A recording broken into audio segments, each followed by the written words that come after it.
Well, General Cosgrove, thanks very much for joining us. It is now 10 years from the Iraq War. What are your reflections now, 10 years on?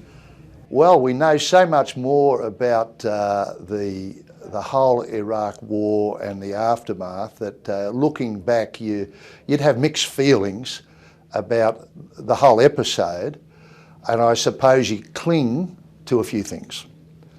A horrible dictator eventually was removed, and the people of Iraq have a new chance, even though they've had enormous suffering.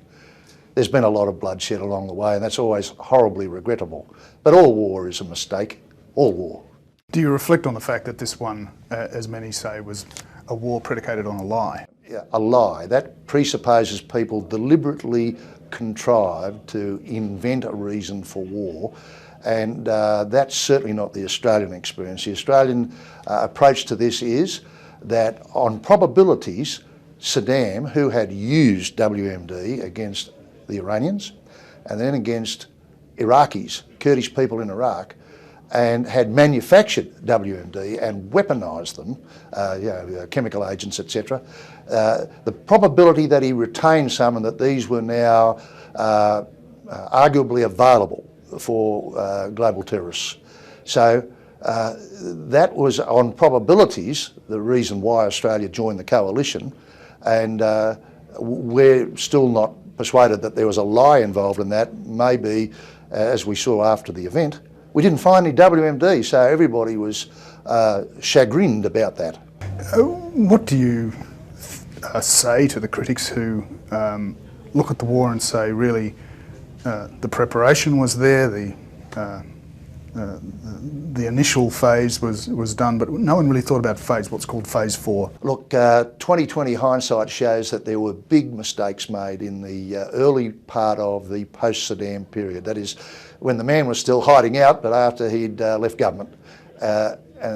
Yes, one might say the breaking up of the Ba'ath Party, the breaking up of the Iraqi army, these were not, in hindsight, good decisions, because it left a vacuum, quickly filled by jihadists and separate movements, and accordingly you had great civil unrest, violence. What do you think now? I mean, do you think that the world has been made a safer place by the Iraq War, or do you think, that, as many do, that in fact terrorism is still as prevalent, Yeah. perhaps worse now?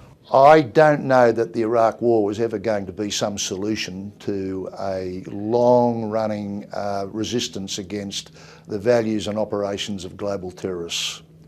I think we all understood after 9/11 that there'd been a profound change in what might be called the pervasive security aspirations of democratic countries.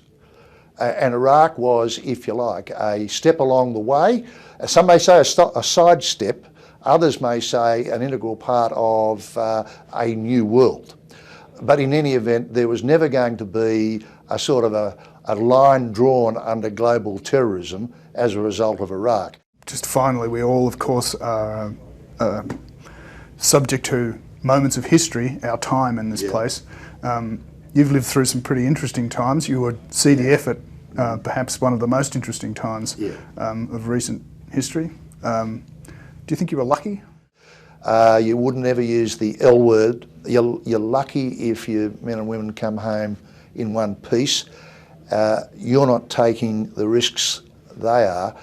I was exhilarated, and I use the word carefully, to be the CDF, because it meant that I had to be on my game every day. But I was always enormously sobered by what we had to do, and the sort of hardships and dangers the men and women had to undergo.